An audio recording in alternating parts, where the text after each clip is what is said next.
사도 바울이 오늘 여기 고린도전서 9장 1절부터 12절까지 읽은 이 본문, 또 다음에 보실 13절 이하도 마찬가지인데, 이 본문에서 다루고 있는 것은 자신의 사도권의 문제입니다. 초대교회 일부에서는 바울의 사도권에 대해서 의심하는 부분이 좀 많이 있었습니다. 왜냐하면 초대교회 교인들이 생각할 때 예수님이 직접 뽑아서 데리고 다녔던 제자는 몇 명이었습니까? 12명. 그들을 사도라고 그래요. 그런데 그 중에 한 사람인 가룟 유다는 죽었고, 가룟 유다를 대신해서 마띠아라는 제자를 12사도에 넣었던 것을 초대교회가 다 알고 있었기 때문입니다. 사도행전 1장 26절 말씀을 보시면, 제비 뽑아 마띠아를 얻으니 그가 11사도의 수에 들어가니라 그랬습니다. 그러니까 가룟 유다 대신에 유스도라는 제자와 마띠아라는 제자를 놓고 제비를 뽑아서 그 중에 마띠아라는 제자가 12사도의 수에 들어갔다는 뜻입니다. 그렇게 사도 그러면 이 12사도가 상징성이 있는 거예요. 그러니 당연히 바울은 예수님의 직접 제자인 12사도도 아니었고, 또 초대교회 성도들에게는 바울이 어떤 존재예요? 교인들을 붙잡아다가 가두는 아주 악명이 높은 그리스도인 사냥꾼이었지 않습니까? 그렇게 예수를 믿는 사람들을 핍박하다가 어느 날 갑자기 나타나서는 나도 그리스도인 됐다, 내가 사도가 됐다, 그렇게 선언했기 때문에 초대교회 교인들은 그분을 사도로 받아들이기가 쉽지 않았어요. 어려웠습니다. 그래서 처음 바울이 예수를 영접하고 그리스도인들 공동체, 교회죠, 거기에 나타났을 때 사람들은 이분에 대해서 의심하고 두려워해서 받아주지 않았습니다. 사도행전 9장 26절 말씀에 바울에 대해서, 그때는 사울이죠, 이 바울에 대해서 두려워하는 교인들의 분위기가 나옵니다. 사울이 예루살렘에 가서 제자들을 사귀고자 하나 다 두려워하여, 그렇죠? 다 두려워하여 그가 제자됨을 믿지 아니하니, 두려워해서 믿지를 못하는 거예요. 믿을 수가 없었고, 또 교인들 입장에서, 제자들 입장에서 볼 때는 야, 저 사람이 또 무슨 간계를 써서 교인들과 교회 지도자들을 잡으려고 숨어 들어온 것이 아닌가? 충분히 그렇게 의심할 수 있는 상황이었습니다. 이럴 때 그를 교회의 사도로 받아들이도록 중간에 나서준 교회의 지도자들이 있었습니다. 사도행전 9장에 등장하는 아나니아라는 제자가 있는데, 그 아나니아와 삽비라가 아닌 다른 아나니아예요. 이 아나니아라는 제자가 주님이 이제 환상 가운데 나타나셔서 바울을 안수해서 눈이 보이도록, 예수님을 만나고 눈이 안 보였거든요. 그 눈이 보이도록 고쳐주라고 말씀하셨어요. 아나니아도 주님으로부터 그 환상을 받을 때 두려웠어요. 바울이라는 이름을 알고 있거든요. 그러니까 사울이라는 이름을 두려워하고 의심했지만, 그러나 주님의 거듭된 말씀을 듣고 바울을 만나서 안수해서 눈을 뜨게 해주고 성령으로 충만할 수 있도록 도와주고, 또 바울이 그 상한 몸을 추스릴 수 있도록 옆에서 강건해지도록 도와주는 역할을 아나니아라는 제자가 했어요. 또 교회에서 아주 신망이 높았던, 우리가 잘 아는 바나바라는 제자가 있었는데, 이 바울의 등장에 예루살렘에 있던 사도들과 교인들이 두려워할 때 그 중간에서 연결고리 역할을 해준 게 누구냐? 바나바예요. 바나바가 데리고 사도들에게 가서 그가 길에서 어떻게 주를 보았는지와 주께서 그에게 말씀하신 일과 다메섹에서 그가 어떻게 예수의 이름으로 담대히 말하였는지를 전하니라. 누가? 바나바가 그 연결고리를 해준 거예요. 그렇게 바나바가 바울과 교회 사이에 다리를 놓아서 교회 안으로 들어올 수 있도록 안내해주는 역할을 했습니다. 그리고 예수님의 12제자 가운데 수제자였던 베드로도 바울을 적극적으로 받아들이는 일에 앞장을 서줬어요. 사도행전 15장을 보시면 우리 기독교 역사상 첫 번째 공의회라는 것이 열리는데 이것에 사도행전 15장에 이름이 붙어 있어요. 예루살렘 공의회. 오늘날 우리 식대로 말하면 총회 같은 그런 역할이에요. 그 첫 번째 예루살렘 공의회가 열렸을 때 의장이었던 분이 누구냐면 예수님의 육신의 동생이었던 야고보예요. 야고보가 그 회의의 의장이었어요. 그런데 이 야고보가 그 자리에서 바울을 변론해 주어서 바울이 교회 공동체 안으로 들어와 사도의 역할을 할 수 있도록 공인해 준 분이 야고보예요.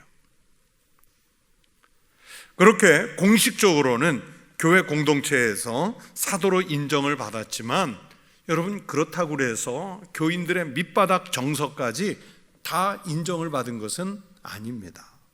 왜 우리도 가끔 그런 경우가 있지 않겠습니까? 아주 유명한 죄인이었다, 우리 동네 또는 이 근처에 아주 소문난 죄인이었다가 어느 날 그 사람이 회개하고 신앙을 영접했다고 하면 긴가민가 하잖아요. 진짜 그럴까? 진짜 새 사람 됐을까? 정말 예수를 믿을까? 그 사람의 신앙이 정말 온전할까? 우리가 그런 의심을 충분히 해볼 수 있단 말입니다. 그런 측면에서 바울이 아직도 진정한 사도인지 의심을 받는 부분들이 교회 밑바닥 정서에는 있었던 거예요. 이에 대해서 바울은 스스로 자신의 사도권을 변론을 해야 됐고, 특별히 고린도 후서를 읽어보시면 그 내용 전체가요, 바울 자신의 사도권을 변론하는 내용이라 해도 과언이 아닐 정도입니다. 그만큼 고린도 교회 안에는 바울의 사도권에 대해서 왈가왈부 시비를 거는 교인들이 많았다는 반증입니다. 나중에 고린도 후서를 강의할 때 좀 더 상세하게 말씀을 드리겠습니다. 그렇게 바울의 사도권에 대해서 의심을 품은 사람들이 문제를 제기하고 있기 때문에 오늘 읽은 이 본문에서도 바울은 자신의 사도권에 대해서 설명을 할 필요가 있었어요. 그래서 오늘 이 본문을 쓰고 있는 겁니다. 고린도 교회 참 여러 가지 다양한 문제들이 있는데 그 문제들 중에 지금까지 계속 살펴왔잖아요. 그 문제들 중에 하나가 또 뭐냐면 바울을 놓고 진짜 사도다, 사도가 아니다 그러면서 싸우는 그런 분위기가 있었던 거예요. 이런 사정 때문에 본문인 고린도전서 이 9장 1절 2절을 이렇게 시작하지요. 내가 자유인이 아니냐? 사도가 아니냐? 예수 우리 주를 보지 못하였느냐? 주 안에서 행한 나의 일이 너희가 아니냐? 다른 사람들에게는 내가 사도가 아닐지라도 너희에게는 사도이니 나의 사도됨을 주 안에서 인친 것이 너희라. 여기서 말씀하려는 의도가 뭐예요? 바울 자신이 확실하게 사도라는 거죠. 그리고 예수님을 보았다는 것입니다.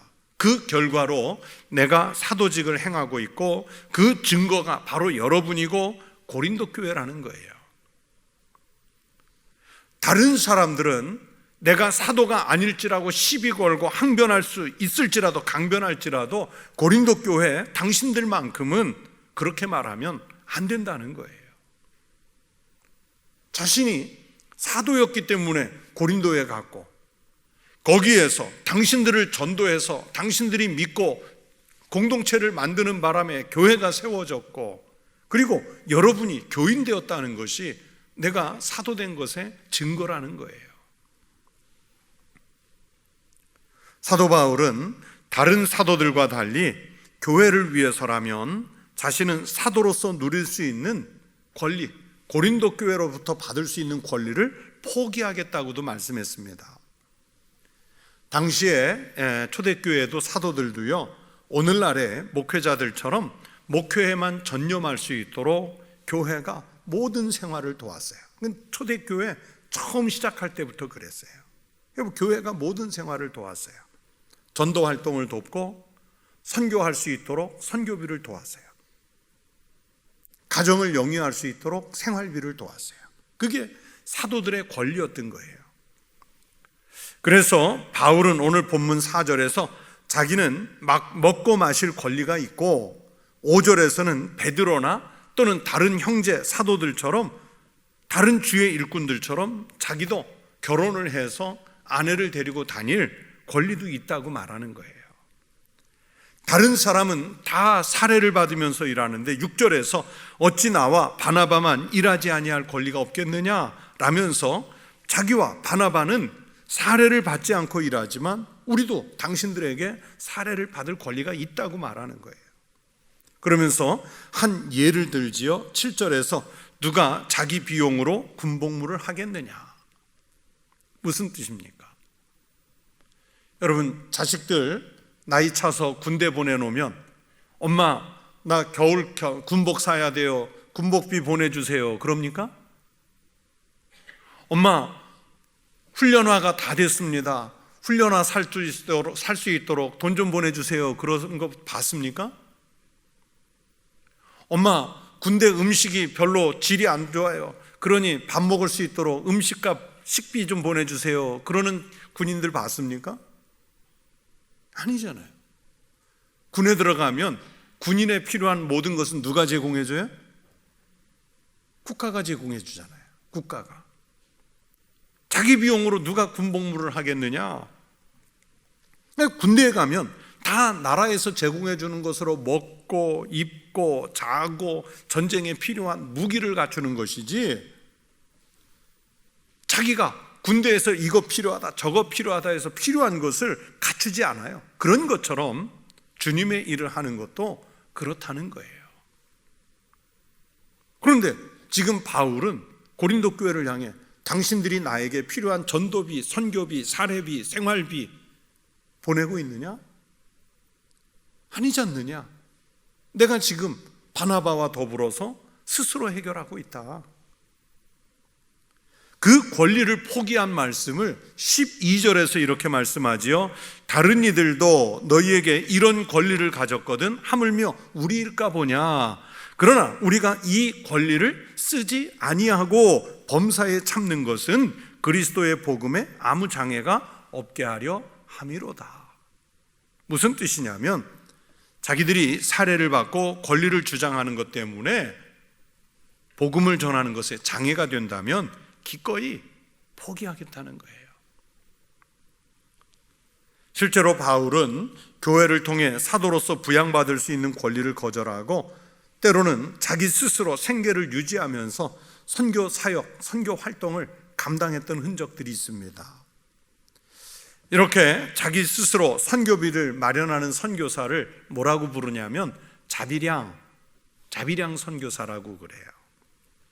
바울이 무슨 일로 생계를 해결했느냐 하면 천막을 만드는 일을 했습니다. 천막을.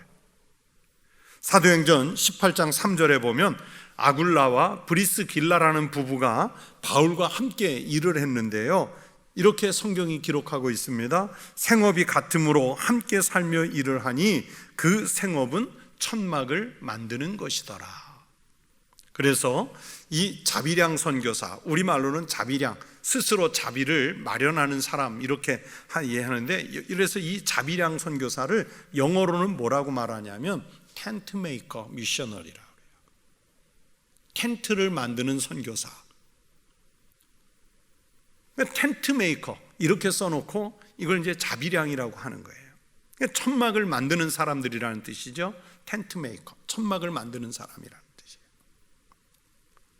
그런데 이 모습에 대해서도요, 교회의 비난자들, 적대자들은 뭐라 그러냐면 이런 모습을 놓고 아유, 자기가 떳떳하지 않으니까 교회에다가 도움을 요청하는 게 아니지, 안 하겠지, 그렇게 의심을 하는 거예요. 자기가 예수님의 바른 제자, 사도가 아니기 때문에 교회에서 마땅히 받을 것을 못 받는 거겠지, 그러면서 비난하는 거예요. 그냥 비난하는 사람은요, 이래도 비난할 거고요, 저래도 비난할 거예요.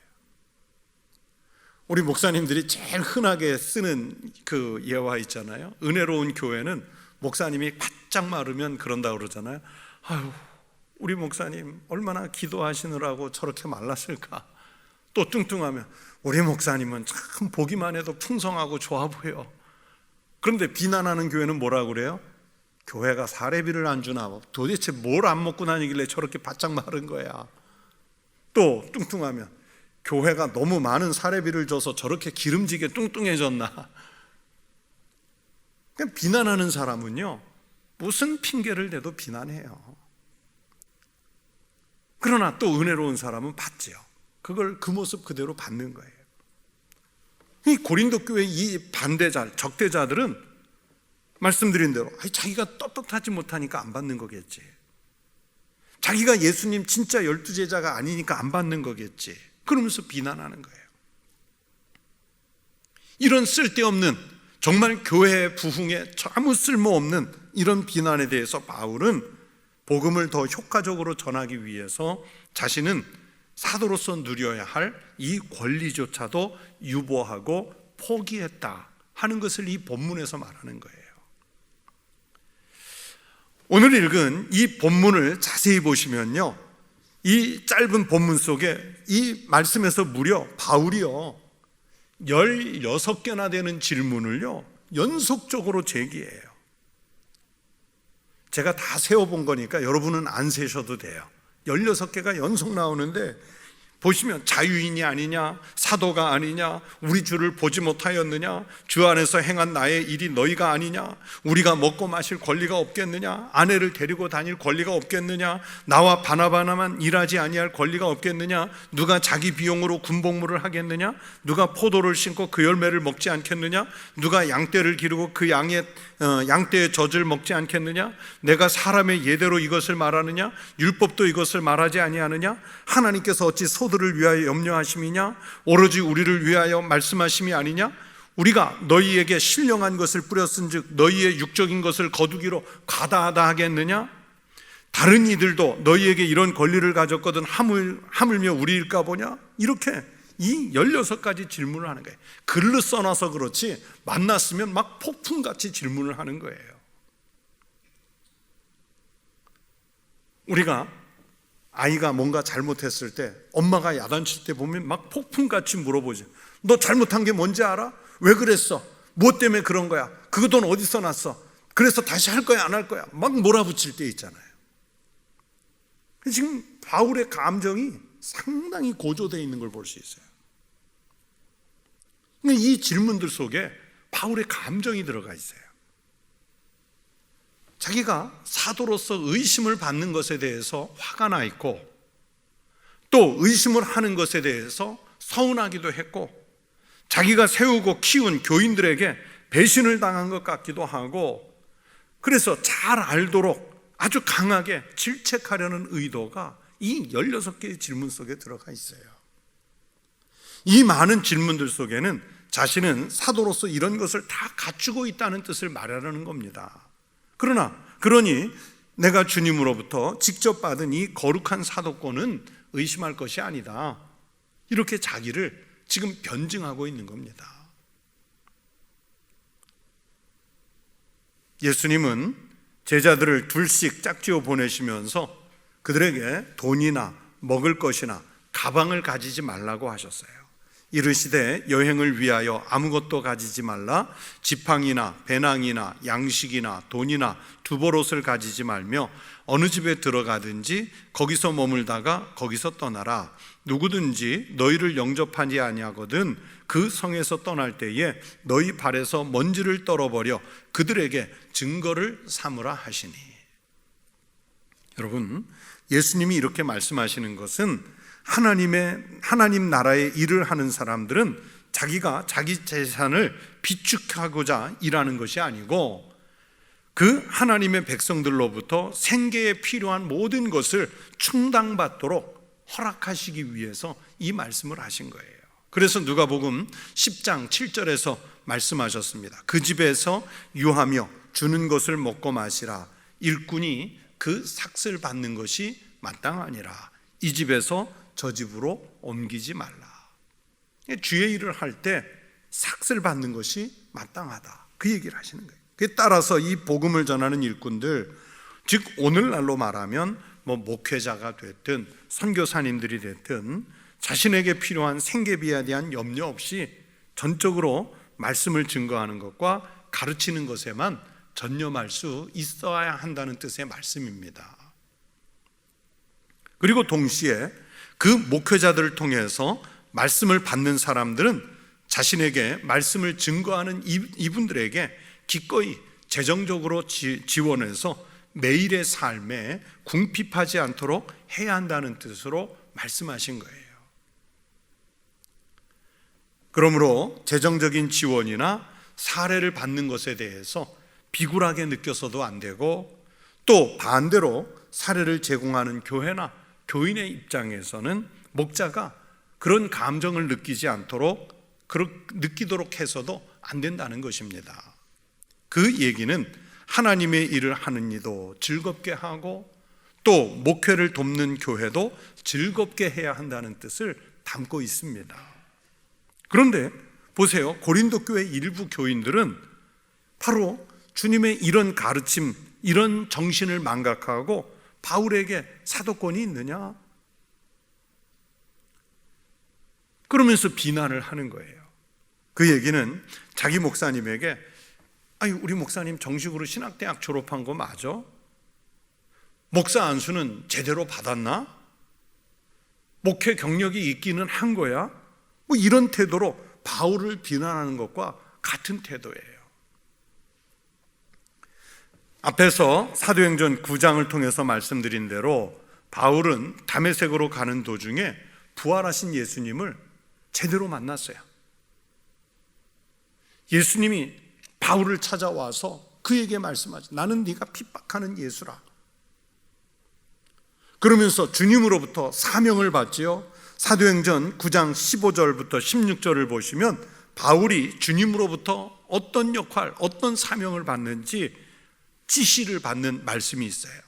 주께서 이르시되 가라, 이 사람은 내 이름을 이방인과 임금들과 이스라엘 자손들에게 전하기 위하여 택한 나의 그릇이라. 그가 내 이름을 위하여 얼마나 고난을 받아야 할 것을 내가 그에게 보이리라 하시니. 베드로나 예수님의 육신의 동생 야고보, 이런 지도자들은 주로 유대인들에게, 도처에 흩어져 있는 유대인들에게 복음을 전하라는 사명을 받았다면, 바울은 예수님으로부터 이방인을 위한 사도라고 그렇게 임명을 받았어요. 바울은 에베소서 3장 1절에서도 자신이 이방인을 위한 사도라고 자신의 사역의 정체성을 밝혔습니다. 이러므로 그리스도 예수의 일로 너희 이방인을 위하여 갇힌 자 된 나 바울이 말하거니와. 또 로마서 15장 16절에서는 이런 말씀도 하세요. 이 은혜는 곧 나로 이방인을 위하여 그리스도 예수의 일꾼이 되어 하나님의 복음의 제사장 직분을 하게 하사 이방인을 제물로 드리는 것이 성령 안에서 거룩하게 되어 받으실 만하게 하려 하심이라.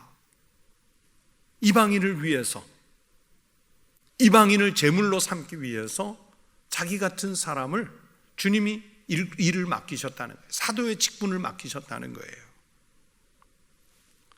바울은 이렇게 성경 곳곳에서 자신이 이방인을 위한 사도로 부름을 받았다고 자신의 사역 정체성을 밝혔습니다. 그렇기 때문에 1차 전도 여행 또는 2차, 3차 반복해서 전도 여행을 하면서 바울이 찾아가는 곳은 언제나 이방 나라들이에요. 이방인들이 있는 곳이에요. 물론 회당에서 유대인들에게 가르치는 적도 있었지만 바울의 사역의 거의 80-90% 이상은 이방인 나라들을 찾아다니면서 복음을 전하는 것이었습니다. 그랬기 때문에 고린도에도 갔던 것이고, 고린도에 교회를 세웠고, 고린도를 떠난 이후에도 계속해서 이방인 지역을 찾아다니면서 전도 활동을 했던 겁니다. 바울의 이 이방인 전도가 그래서 고린도 교회로 세워지게 됐고, 그 교회에 지금 다니고 있는 당신들이 내가 사도가 된 것의 증거라고 바울은 변증을 하고 있습니다.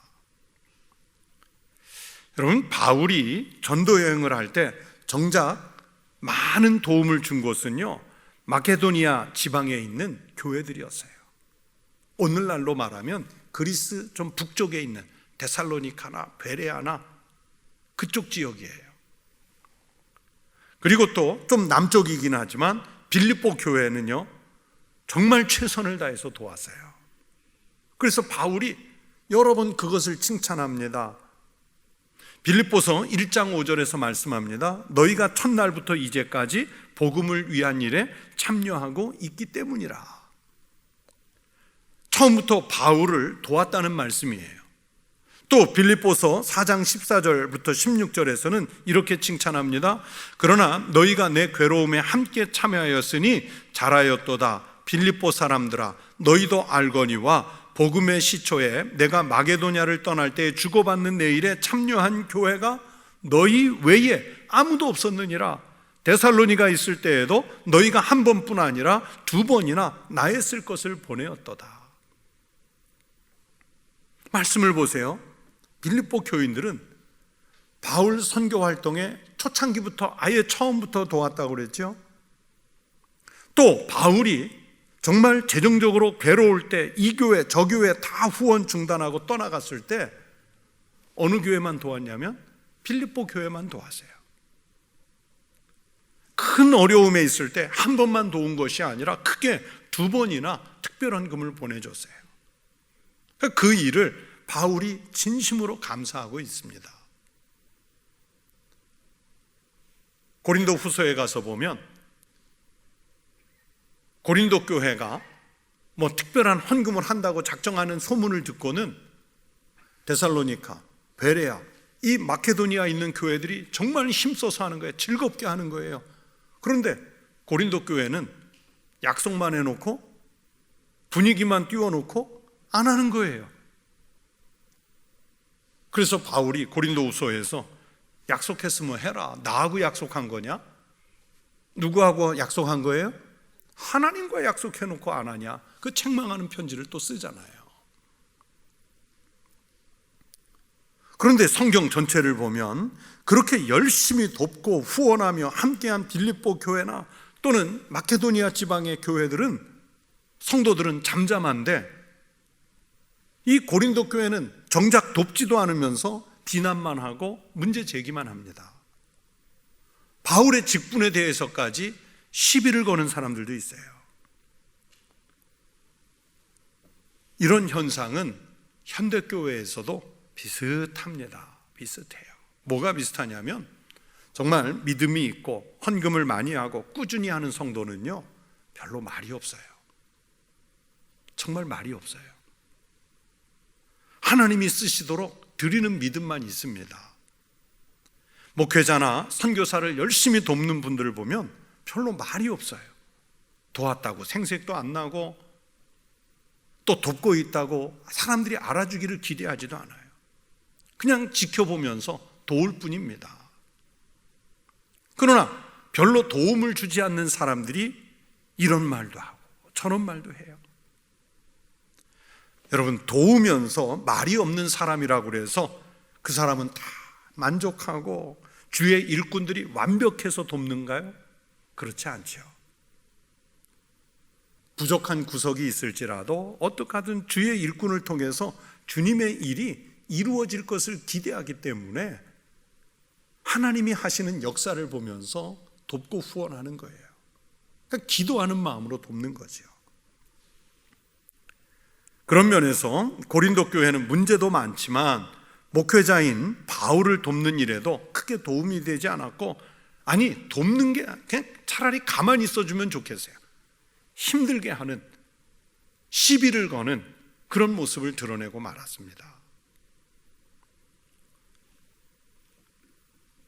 바울의 입장에서 생각할 때는요, 지금 자기의 선교 사역을 힘들게 하는 것은 뭐 로마도 아니고요, 이방 우상 숭배자들도 아니에요.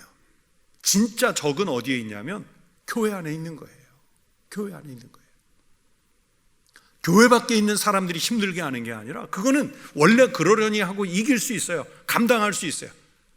그런데 이 목회자인 바울의 입장에서 볼 때 진짜 적은 어디에 있냐면 교회 안에 있었던 거예요. 오늘날도 그렇잖아요. 여러분, 교회가 무슨 분란이 일어나서 쪼개지고 막 헤어지는 교회들 보면 뭐 정치적으로 박해를 받아서 뭐 밖에서 안 믿는 사람들이 난동을 부려서 교회가 무너지든가요? 아니잖아요. 무너지는 교회는 다 교회 안에서 무너지지 교회 밖에서 무너지지 않아요. 그러니까 바울이 지금 그 부분이 속상한 거예요. 그래서 바울은 오늘 본문인 9장에서, 그리고 나중에 다루겠지만 바울의 사도권, 은사, 주님과의 관계 등에서 시비를 거는 것에 대해 고린도 후서에서 아주 강하게, 정말 강하게 자기 변증을 하는 겁니다. 그 긴 편지에서. 바울은 사도고 고린도 교회를 세웠고 또 생활과 선교 여행을 위해서 고린도 교회로부터 후원을 받을 자격이 있지만 바울은 그렇게 하지 않았어요. 계속 말씀드린 대로 바울이 이처럼 당연한 권리를 포기한 채 독신으로 지내면서 스스로 노동을 해서 자신의 비용을 마련한 것은 예수님의 이 복음을 전하는 일에 아무런 장애를 갖지 않으려는 의도 때문이라고 말씀하죠. 그래서 앞에서도 한 번 더 읽었었죠. 12절 말씀, 다른 이들도 너희에게 이런 권리를 가졌거든 하물며 우리일까 보냐. 그러나 우리가 이 권리를 쓰지 아니하고 범사에 참는 것은 그리스도의 복음에 아무 장애가 없게 하려 함이니라. 바울이 자신의 사도권을 변증하는 제일 크고 중요한 이유가 바로 여기에 담겼습니다. 오늘 이 설교를, 강해를 준비하면서 바울의 마음을요, 목회자의 입장에서 헤아려 봤습니다. 자신이 행사할 권리가 있음에도 불구하고 하지 않고 그러면서 선교를 하고 있는데 후원해주고 위로해주고 격려해주지는 못할 망정 뒤에서 음해하고 있는 이 교인들의 소리를 들었을 때, 그래서 이것을 편지에 이렇게 길게 써야 했을 때, 나중에 고린도 후서까지 또 써야 됐을 때 바울의 마음이 얼마나 아팠을까, 그런 생각이 들었어요. 동병상련이라고 그러잖아요. 목회자의 마음을 보는 거예요. 빌립보 교회나 베레아 교회 교인들이 보기에 뭐 바울이 완벽하고 그들이 더 친하고 그래서 지속적으로 후원한 것은 아닐 거예요. 바울이 곳곳에서 칭찬하는 대로 신사적이고 성품이 온유하고 하나님의 일을 하는 분에 대한 예의로서 헌신적으로 도왔던 거예요.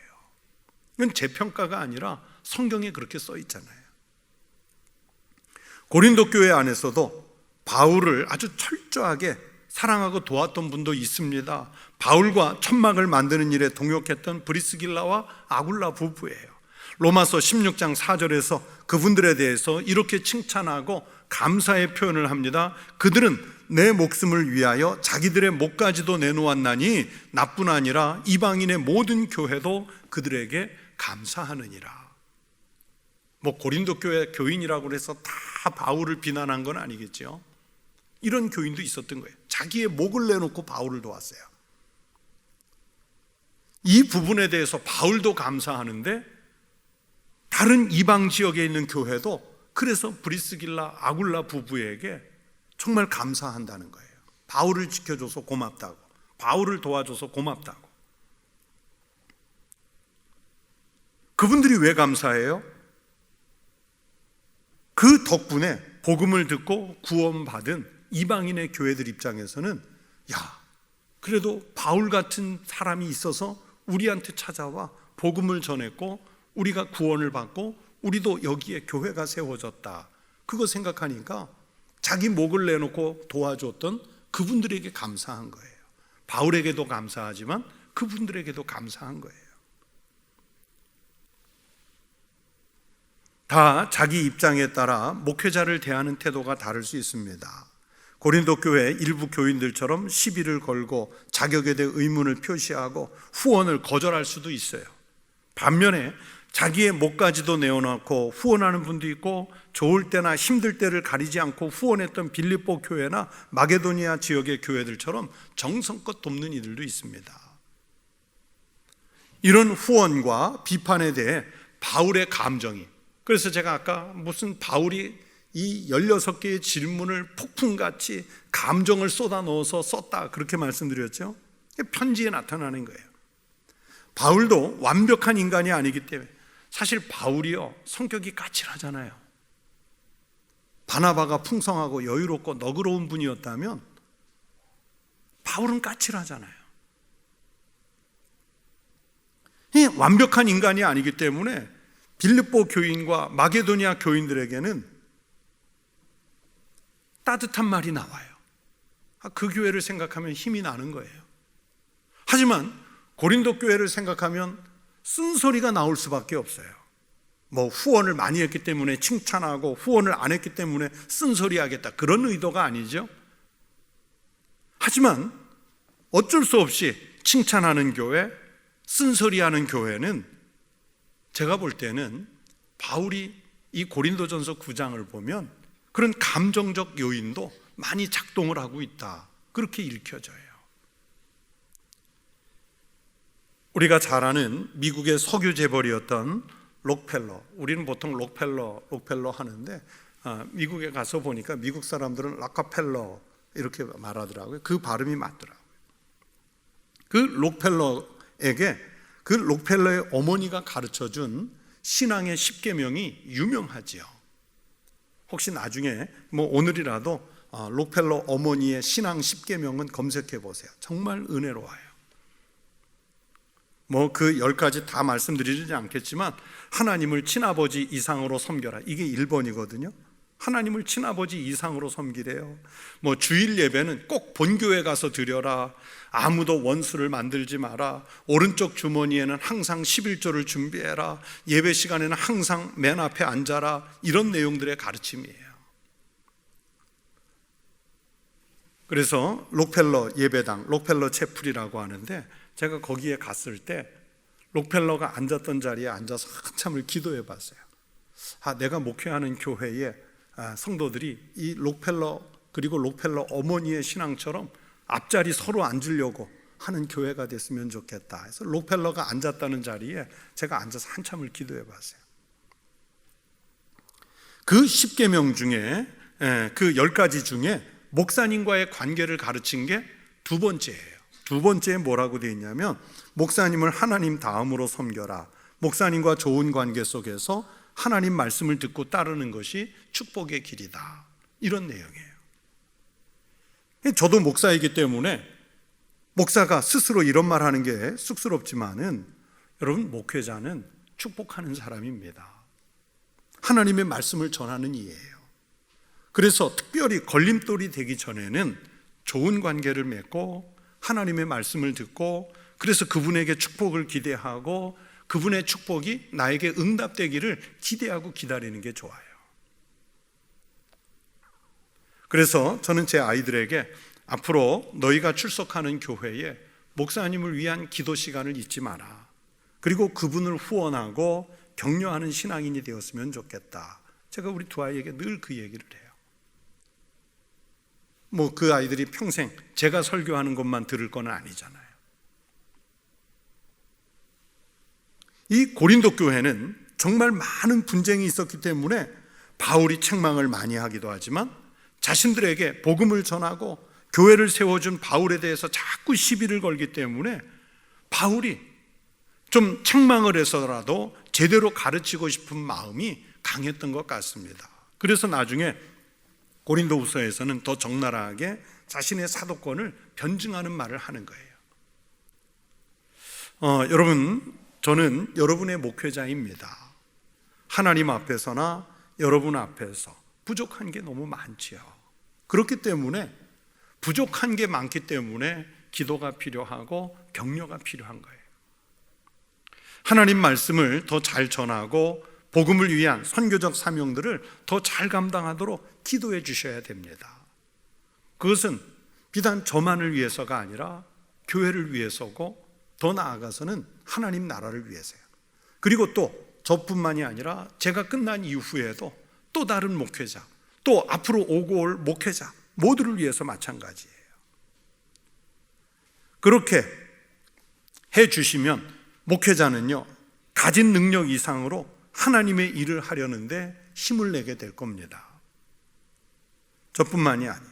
모든 목회자들을 위해서, 또 선교하는 선교사님들을 위해서 다 그렇게 하셔야 됩니다. 그 기도와 격려의 힘을 먹고 하나님이 맡기신 사명을 위해서 목숨 걸고 감당해 가는 거죠. 그러나 아무리 힘 있고 능력이 있는 것 같아도 비난을 받는다든지 시비가 걸린다든지 그럼 주저앉을 수밖에 없어요. 목회자는 자신의 성품과 또는 신학교에서 훈련을 받아 만들어지기도 하지만 교회와 교인들이 만드는 것이 훨씬 더 클 수 있습니다. 목회자는 교회를 만들어가고 교회는 목회자를 만들어가는 이 선순환이 잘 이루어지면 교회가 하나님께 영광을 돌리고 또 맡은 사명을 잘 감당하게 됩니다. 그래서 우리 청북교회가 이 거룩한 관계를 잘 만드는 교회가 될 수 있기를 주의 이름으로 축원합니다. 하늘의 신령한 축복이 우리 교회에 가득하기를 주의 이름으로 축원합니다. 기도하겠습니다. 하나님 아버지 감사합니다.